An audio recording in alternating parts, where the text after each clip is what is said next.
Las Vegas. Yes, Nissan redesigned the 2018 Nissan Leaf knowing it would have a range of just 150 miles, against 220 plus for the Chevrolet Bolt EV and Tesla Model 3.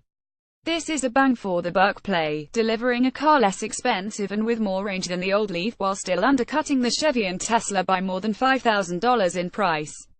But a Leaf with Bolt Model 3 range arrives in about a year, ultimately letting buyers choose how much they want to pay versus how far they want to go. In a test drive here this week for writers and analysts, I found the new Leaf accelerates faster, rides more quietly, and looks better inside and out than the 20,112,017 Leaf. An optional semi-autonomous drive feature, ProPilot Assist, has the potential to make for nearly trouble-free highway driving. And a pedal switch lets the driver use the throttle pedal to both go and stop under most situations. The entry Leaf S starts at $31,875 with shipping, $690 less than the outgoing Leaf. On the road with a new Leaf, step in the new Leaf and the interior looks more upscale. You could easily be in a high-end Nissan Sentra or Versa. The instrument panel is a combination of a 7-inch LCD and a mechanical speedometer. A second LCD sits near the top of the center stack. There's decent legroom in back, although the seat cushion sits low. Press the starter button low on the center stack next to the single USB jack, then push the mushroom-looking console shifter left and down to engage drive. The car sets off with reasonably good acceleration, since the electric motor is now rated at 110 kilowatts, 147 horsepower and 236 pound-feet of torque, 38% more than 80 kW, 107 horsepower and 187 lb-ft of the first-gen Leaf that weighs about 100 pounds less. Estimates have the Leaf's 060 mph time at around 8 seconds, versus 10 seconds for the original Leaf. In the city, there's plenty of acceleration, since electric motors deliver the maximum torque power at 0 RPM. There are two drive modes chosen by the mushroom shifter, D drive and B regenerative braking, plus an Eco button on the console. Acceleration and throttle mapping is the same for D and B, while Eco provides gentler throttle response. Come off the throttle in D and the car coasts down slowly to the same in B, and there's clearer deceleration as battery regeneration kicks in sooner. Push the pedal button on the console and deceleration is even more pronounced. With a pedal, the car applies up to 0.2 gs of stopping power from regeneration and from the friction brakes, so you can coast down to a stop. Within the first day of driving, you should be able to estimate when you need to come off the throttle to coast your way to a stop at the sign or traffic signal. If you find you're slowing too rapidly, you can get back on the throttle to resume coasting or apply more energy to the motor. What initially might seem like a silly party trick feature actually works well on the road. There is a brake pedal for harder stops. A pedal differs from other coast-down to stop systems in that a pedal also applies the regular friction brakes. Blue button on steering wheel engages ProPilot Assist. Adaptive cruise control and lane departure warning combine to provide semi-autonomous, single-lane driving from 2,090 miles per hour. Button on left sets following distance.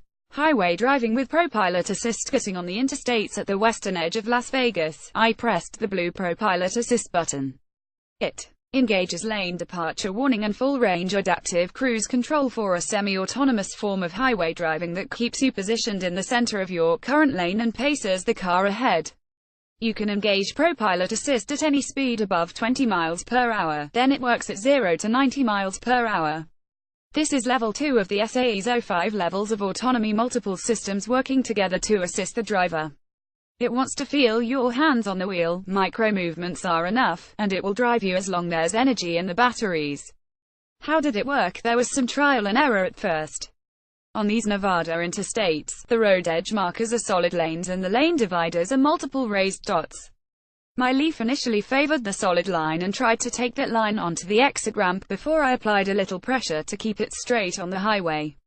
A couple times after that, it appeared to wander and I corrected before waiting to see if it would cross a lane boundary. Shifting to the middle lane with dots on both sides, PPA was better at keeping the car centered. Later, it was fine driving on an outside lane dots one side, continuous lane paint the other side. There was no divided highway curve that was too sharp for the car to handle on its own. Over time, I grew more comfortable, but not enough to feel fully at home and free to try something stupid, such as write a text while driving. Note that this was one of the rare cloudy days in Las Vegas and the pavement markings were worn and due for a new coat of paint. But that describes a lot of roads in the US. I'm looking forward to spending a full day, or 150 miles worth of a day, getting more familiar with ProPilot Assist. The idea of a single button enabling the features needed for Level 2 autonomy is intriguing. Given that Nissan is working with a single radar and a single camera, it suggests Nissan put a lot of work into the software. Nissan is offering a second vision system, Propic Assist, not tested. It helps with all manner of parking. Others who tested the Leaf's parking earlier in the year said parts worked adequately and parts took a long time to position the car before making the final maneuvers. The 2018 Nissan Leaf comes in 3 grades, or trims: S, SV, SL. Nissan Leaf Grade Walk. The 2018 Nissan Leaf comes in 3 grades, or trim levels. All are front-drive, 4-door hatchbacks. And all have the same 40 kWh battery, up from 30 kWh on the 2017 Leaf that was good for 107 miles. Charging time is 8 hours with a 6 kW charger and 16 hours with a 3 kW charger, and an 80% fast charge takes 40 minutes. Weight is 3,433 to 3,508 pounds. Leaf S, $31,875 with shipping. In addition to being $690 or 2% cheaper than the old Model S, Nissan cites an additional $4,500 in value with a 40% range increase, 37% more horsepower, standard automatic emergency braking, the 7-inch meter instrument panel LCD plus analog speedometer, and auto on-off headlamps. ProPilot Assist is not offered on the Leaf S. Leaf SV, $33,375. The mid-level Leaf adds Apple CarPlay, Android Auto, and full-range adaptive cruise control. The $2,220 technology package includes ProPilot Assist, Intelligent Lane Intervention, Lane Keep Assist, Blind Spot Detection with Rear Cross Traffic Alert, Automatic Emergency Braking with Pedestrian Detection, LED headlamps, Auto High beams, an electronic parking brake, Bose premium audio, a driver-only 6-way power seat, an auto-dimming mirror with HomeLink garage door opener, and Level 2 120,240-volt portable charging cable. Leaf SL, $37,085. The premium model adds blind spot detection with rear cross traffic alert, Nissan's popular 4-camera surround view monitor with moving object detection and driver attention alert, Bose premium audio, the Level 1 Level 2 EVSE electric vehicle supply equipment smart charging cable, and turn signals on the outside mirrors. Most of the SV Tech package options are standard here. The SL $650 technology package includes ProPilot Assist. The Leaf goes on sale in the Japan home market in October. US customers can take delivery starting in early 2018 and, as with a Tesla Model 3, you can get on a waiting list. The Leaf is eligible for a federal tax credit of up to $7,500, and rebates are tax credits in some states. The 2018 Nissan Leaf from the side looks a bit like a Nissan Versa Note stretched 12 inches. Should you buy? As the Nissan Leaf reaches 150 miles of range, it increases the number of people who can live with an EV. If you decide you always want 20 miles in reserve, the range difference, 130 versus 87, is 50% greater. Compared with the Bolt EV and Tesla Model 3, the Leaf is the lightest, although the Bolt EV is 12 inches shorter at 164 inches and carrying 50% more battery capacity. The Leaf has significantly more cargo space behind the backseat than either, even though the Tesla is 8 inches longer. The Tesla and Chevy accelerate faster. The Bolt EV is rated at 238 miles with its 60 kWh Li-ion battery, and the Tesla at 220 miles for the 50 kWh miles and 310 miles for the 75 kWh batteries.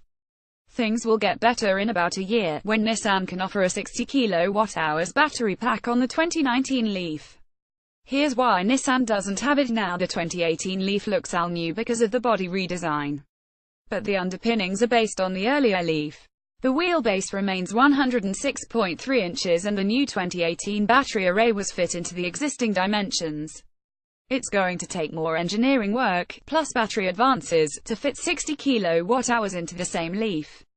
The 2018 Leaf already has 2/3 more energy density in the same space.